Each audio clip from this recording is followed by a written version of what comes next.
did a study recently that showed numbers of conflicts generally declining, and the space between conflict recurring actually increasing.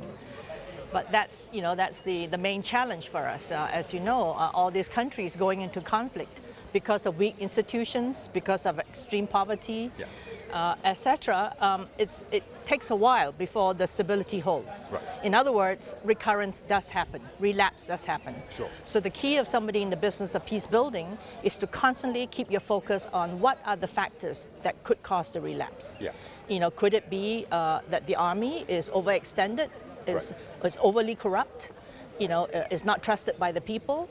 Could it be just abject unemployment and poverty?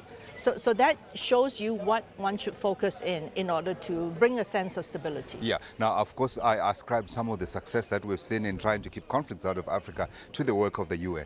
Tell us, where are you working? Where are you active? And what exactly are you doing? Right. So we are in a lot of those countries that you know that have come through decades of war. How many are there in Africa? Well, right now we're about anything between 15 to 18, but there are 6 that we focus on in the highest way.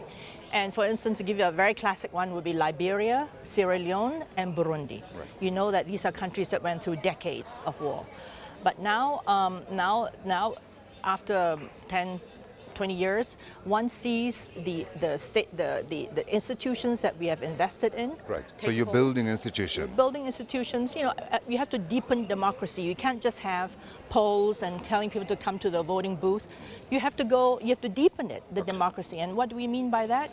You deepen then institutions such as anti-corruption commissions, such as human rights commissions, such as working with civil society on all fronts, including on natural resource management, on land issues. We have land commissions that brings in civil society. Those very things that cause conflict in the first place. Exactly. You want to build confidence in the people. The people are basically, once they sign peace agreements, they're sick and tired of war. Nobody wants to go through war for the whole lifetime. Yeah. They're ready to give it an extra bit.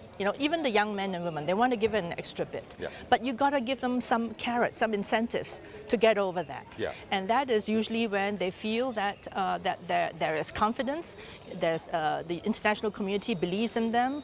We deal with things such as jobs and programs. We deal with downsizing the army. They can see with their own eyes that the army is downsized. They're getting more professional.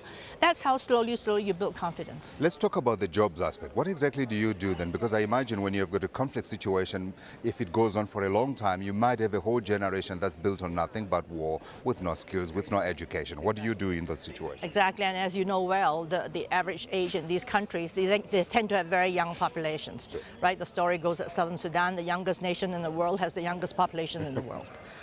So what do you do? Exactly, with no skills, very little education. So what we do is, we got to be realistic. So a lot of times the better programs are, you start with a labor-intensive public works program. Right. You can't expect multinational to come in from Nike or whatever. You can't. We know that capital is a coward. It will not come where there is war. It will not come when there's war, and even when there's peace, if the people are not trained, you see. It will not come. So you got to start slowly. So we do a lot of these public works programs, and the whole, there are lots of roads to be repaired and all that, right? Especially in these countries devastated by war. But what happens is after we watch people going through this phase, participating in labor-intensive public works, so that we can sort of profile people. Some people are into tailoring, but not every young man is into tailoring. Some into blacksmithing, some into woodworking, carpentry.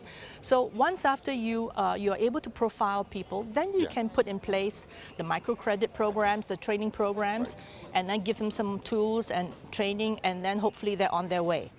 But I think that is the sophisticated way of doing versus the non-sophisticated way, which is that you just come in there and you tell everybody, 10 tailors here and 10 farmers here.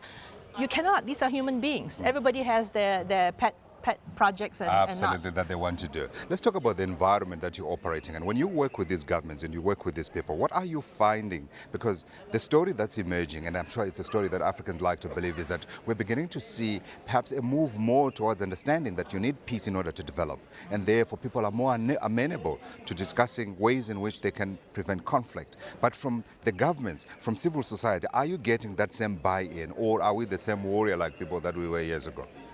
No, I think as I said, it really, after decades, people get too tired of war. They see the world passing through them. These days we have CNN, we have IT, you have internet, you have Google, Well, CNBC Facebook, Africa, let me say. CNBC, sorry, CNBC. And so people, even in the most remote village, see how good life can be. Yeah. That life need not be this way, and they're demanding more. They're demanding more. But are you struggling with resources yourself? Because you know that there has been donor fatigue, and now with the global financial crisis, we know that funds are tight. Funds are tight, and so the smart manager of resources will make sure that where we invest, we invest in places that will have a return. I hate to sound like a capitalist, but there is such a thing called high returns, meaning that that this investment has translated into people staying in school longer, and people not joining the insurgency movements, and people laying down arms, and these are what I call by return on investments.